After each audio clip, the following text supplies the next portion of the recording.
A week's passed since Rim-Jong-hyok's face started being shared by media outlets worldwide. The United States government's offering a reward of up to $10 million for information on his alleged malicious cyber activity.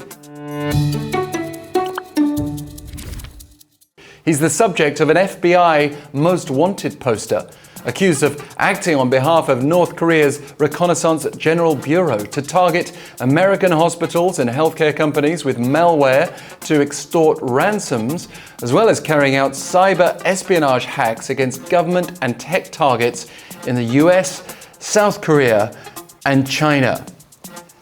So far, there have been no reports of Lim's whereabouts, except the FBI's acknowledgement that he's a North Korean citizen last known to be in the north, and as we'll see, it's unlikely he'll ever be caught. On Looking North this week, we'll also gain an insight into North Korea's latest cyber activities and motivations, and touch on counter-strategies of the US and South Korea. Firstly, the Most Wanted poster is not likely to succeed when it comes to North Korean suspects. In February 2021, the US Justice Department indicted 3 North Korean military hackers for a wide-ranging scheme to commit cyber attacks and financial crimes across the globe.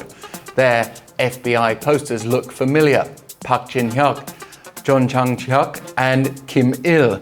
We'd already heard about Park in 2018 for his alleged activities with North Korea's infamous Lazarus Group, which operates under the North's Reconnaissance-Bureau and is associated with the theft of $81 million from Bangladesh Bank in 2016, not to mention the 2014 attack on Sony-Pictures, when Sony was ordered to withdraw its coming movie, The Interview. Just those 2 examples offer some clear motivations for the North's cyber activities. 1, making money, particularly to get around sanctions, and 2, defending the nation's interests, as The Interview's plot touched on the assassination of leader Kim-Jong-un. But it would also seem that all 3 of those suspected hackers remain at large. And meanwhile, North Korea's cyber capabilities are only growing. Indeed, the North is often mentioned as having some of the most advanced cyber warfare capabilities in the world. Just this week, we got an update from South Korea's National Intelligence Service. There are 8,400 cyber warfare employees in North Korea, according to the NIS's latest estimate, up 20% over the past couple of years. There's also reportedly been a rapid spike in the North's hacking via malware and theft of virtual assets. And this will only likely become a greater threat as, according to the NIS this week, North Korean leader Kim's been offering financial incentives for training as a hacker, while the Reconnaissance-General-Bureau is even said to be running a university for hackers. And the North is understood to be cooperating in this field with Russia since June's agreement between Kim and his Russian counterpart, Vladimir-Putin. The cyber warfare playing field is only getting bigger and more omnidirectional, which makes it all the more daunting and perhaps unrealistic to search for individuals like Rim-Jong-hyok.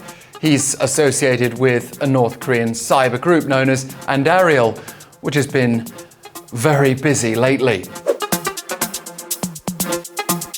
It's accused of attacking American healthcare providers, including successfully extorting $100,000 in cryptocurrency from a hospital in Kansas, as well as targeting US Air Force bases, defense contractors, and even NASA. And this same group was accused by South Korean police last December of stealing digital data containing key technologies from local defense firms and taking hundreds of thousands of dollars worth of digital coins via ransomware attacks on 3 South Korean firms. And in April of this year, Andariel was among several North Korean hacking groups reported to have infiltrated around 10 South Korean defense firms in a concerted attempt to steal defense technologies. Just a handful of examples among many, with North Korea's cyber teams feared by the US and South Korea to be raising illicit funds for its weapon ambitions, as well as accessing weapon technologies. But its interests, they're wide-ranging. They also target South Korean shipbuilding and semiconductor firms for their tech know-how, for example. And with cryptocurrency values being so variable, the North's been switching up its tactics, sometimes using malware, sometimes direct human weakness to infiltrate systems, planning and planting remote IT engineers in US companies, for example, and more recently, it's believed to be using artificial intelligence in cyber warfare.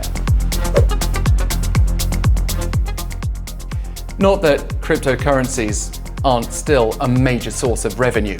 North Korea-linked hackers reportedly stole $1 billion worth of cryptocurrency last year, according to analysis firm Chainalysis.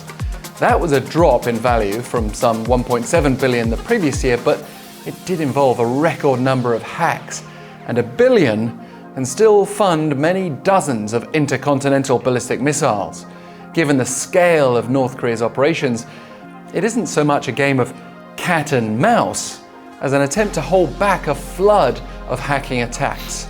Yet, South Korea and the US are still trying to stop the flood, especially when North Korea's apparently had help from Russia and China, including to convert virtual assets into cash. Seoul and Washington's counter efforts have included punitive measures, rewards, and cybersecurity. For instance, last November, the US Treasury Department sanctioned Sinbad.io, a virtual currency mixer used by North Korean hackers. This year, the South and the US agreed to boost cooperation against the North's cyber threats. In January, they conducted their first joint cybersecurity drill held at South Korea's Cyber Operation Command and focusing on training agents from both nations to counter hacking attempts.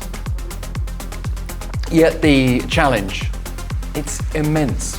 South Korea's NIS said it identified a daily average of 1.62 million hacking attempts in South Korea's public sector last year, up 36% from a year earlier.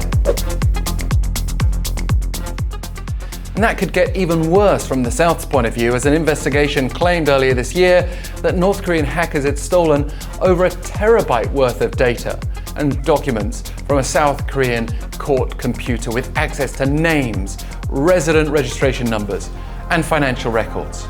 You can imagine what might be happening with all those details.